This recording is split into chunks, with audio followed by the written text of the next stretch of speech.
ज्ञानाच्या अथांग सागराला विनम्र अभिवादन. उद्धरली कोटी कुळे भीमा तुझ्या जन्मामुळे. कुणाची कुळं उद्धारली यांनी. कल्पना करा की हा महामानव नसता तरी ह्या ज्या स्त्रिया आहेत ह्या इथं बसल्या नसत्या. त्यांचं आकाश असतं फक्त चूल आणि मूल.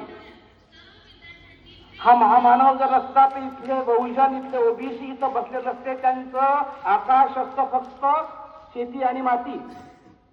हा महामानव नसता तर इथले आदिवासी इथल्या शाळेपर्यंत आले नसते. त्यांचं आकाश असतं फक्त जंगल दऱ्या खोऱ्या आणि ते विरान वस्त्या. म्हणजे बाबासाहेबांनी जे कुळं उद्धारली ते फक्त दलितांची नाही उद्धारली, त्यांनी स्त्रियांची कुळं उद्धारली, त्यांनी ओबीसींची कुळं उद्धारली, त्यांनी आदिवासींची कुळं उद्धारली आणि संपूर्ण वंचित समाजाचा उद्धार केला. आणि तोच धागा पकडून एक छोटी खाली कविता रात्री प्रसवली आहे. ते सादर करताय की आज तुम्हा मला जे आकाश दिसतंय वेगळं आकाश आहे, नाही तर आपलं आकाश वेगळं असतं. उडतो ज्या आकाशात आम्ही, आज उडतो ज्या आकाशात आम्ही तो आकाश मार्ग नवा आहे. अरे उडतो ज्या आकाशात आम्ही तो आकाश मार्ग नवा आहे. तळपणारा सूर्यही आज ओंजळीत आम्हा हवा आहे. तो सूर्य घेण्याची ताकद बाबासाहेबांनी दिली.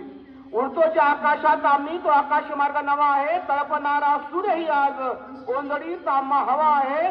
तू दिलेस पंखात बळ, तू दिलेस पंखात बळ आभारभर हिंडण्याचे.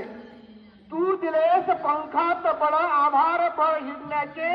ही फक्त केवळ तुझ्या संविधानाची दुआ आहे. ही फक्त केवळ तुझ्या संविधानाची दुआ आहे.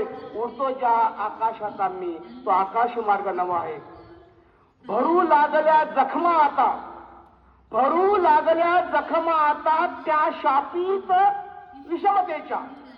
भरू लागल्या जखमा आता त्या शापित विषमतेच्या. त्या सनातनी जखमांची तू जालिम दवा आहे. त्या सनातनी जखमांची तू जालिम दवा आहे. अरे उडतो ज्या आकाशात आम्ही तो आकाश मार्ग नवा आहे. मार्गातले काटे सारे, मार्गातले काटे सारे संविधानाने वेचून नेले. मार्गातले काटे सारे संविधानाने वेचून नेले. पाय वाटेत आता फक्त सुगंधित हवा आहे. अरे उडतो ज्या आकाशात आम्ही तो आकाश मार्ग नवा आहे. आणि तुमच्या विद्यार्थ्यांच्या मैत्री सांगतो, कोलंबियामध्ये बाबासाहेबांना खूप सन्मानित केलं आहे. नुकतं